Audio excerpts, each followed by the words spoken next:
My mother-in-law kicked my girlfriend and me out of her house, saying we would never amount to anything in life, and now that I'm rich, she demands that I give her our house and support her for the rest of her life.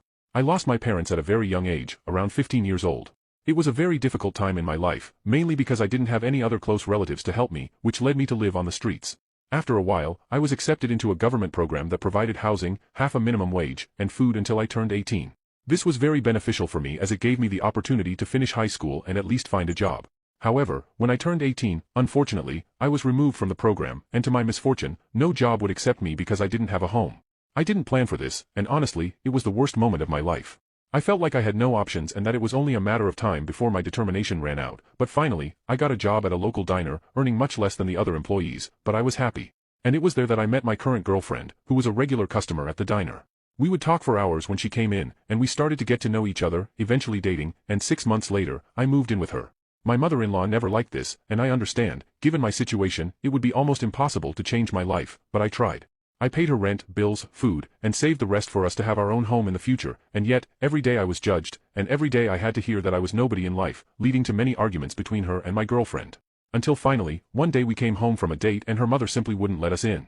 We asked to at least come in to get our clothes, but she just laughed and said she had already sold them all, and that she had taken the money we had saved too, and that she would no longer support two people who would never improve their lives. It was a very difficult time, but we stayed together. I asked my boss for an advance on my salary, and I managed to rent a small room near work. My girlfriend also started working, and little by little, we rebuilt our lives. Eventually, we decided to take out a loan and start a diner, which we would work at after our main jobs.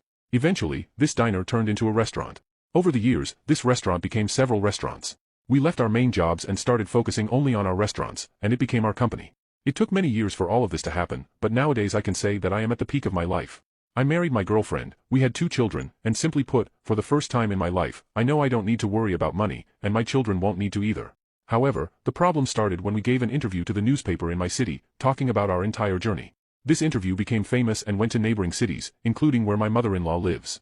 After about 3 days, she showed up at our door. Note that this was a big surprise, as we hadn't had any contact with her all these years. My wife didn't want to talk to her, so I didn't let her in and asked what she wanted. She just said she wanted to see her grandchildren and talk to us about other things. I laughed and said she didn't have grandchildren because my wife no longer considered her part of the family. She just huffed and said she didn't care about that anyway, and that she only hoped we would deposit the money into her account soon and transfer the house to her name. I asked what she was talking about, and she looked at me angrily and said, of course, she expected us to give her at least $10,000 monthly and the house we lived in because it was the least we could do after she gave us a place to live. I told her I had paid her rent and bills for years, and that was more than she even deserved, and she wouldn't see a penny more of my money ever again. She started screaming and saying we were ungrateful and that she would sue us, and I just laughed and closed the door. But to my surprise, she actually sued us, claiming she deserves compensation of over $1 million for the time we lived in her house. Honestly, I don't even know if there's a possibility of her winning this lawsuit, but we'll see tomorrow. I can't believe she came looking for us after so many years just for this, and I guarantee, I'll do everything to ensure she doesn't receive a single cent of my money. You can now check if there's a part 2 by pressing share and more.